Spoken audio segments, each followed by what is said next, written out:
Introduction. It is one of the most important objectives of criminology to explain criminality, tendency to commit crime, and the causes of crime. Theories in criminology explain why people commit or do not commit crime. A theory explains, describes, and predicts things. A valid theory must A. Have the ability to predict future occurrences or observations of the phenomenon in question. B. Have the ability to be validated or tested through experiment or some other form of empirical observation, like surveys and questionnaires. For example, if a theory states that watching violent TV shows leads to aggressive behavior, it can be considered valid only if careful and empirically sound tests can prove that kids who watch a lot of violent TV in the present will one day become violent in the future. Since the late 19th century, criminological theory has pointed to various underlying causes of crime. The earliest theories generally attributed crime to a single underlying cause: atypical body build, genetic abnormality, insanity, physical anomalies, socialization, or poverty. More recent theoretical efforts are more dynamic, incorporating multiple personal and social factors into a complex web to explain the onset, continuation, and eventual desistance from a criminal career.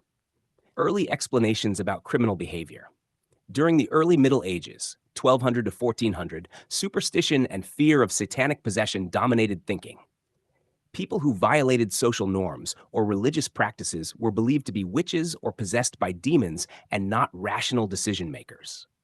St. Thomas Aquinas, 1225 to 1274, argued that there was a God-given natural law that was based on people's natural tendency to do good. The prescribed method for dealing with the possessed was burning at the stake, a practice that survived into the 17th century. Beginning in the mid-13th century, the jurisdiction of central governments reached a significantly broader range of social behaviors. Human problems and conflicts began to be dealt with in a formalized and legal manner. Nonetheless, superstition and harsh punishments did not end quickly.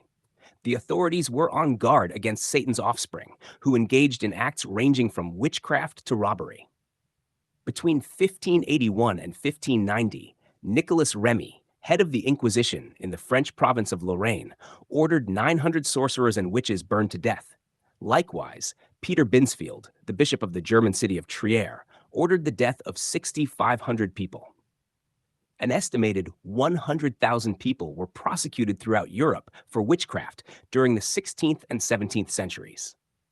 It was also commonly believed that some families produced offspring who were unsound or unstable, and that social misfits were inherently damaged by reason of their inferior blood.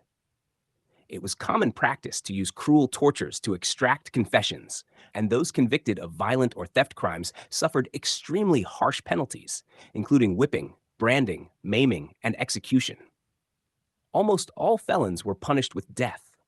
The law made little distinction between thieves and murderers. This rather fantastical vision of deviant behavior and its control began to wane as new insights were developed about human nature and behavior during the Renaissance. One influential authority, philosopher Thomas Hobbes, suggested the existence of a social contract between people and the state. People naturally pursue their own self-interests, but are rational enough to realize that selfishness will produce social chaos.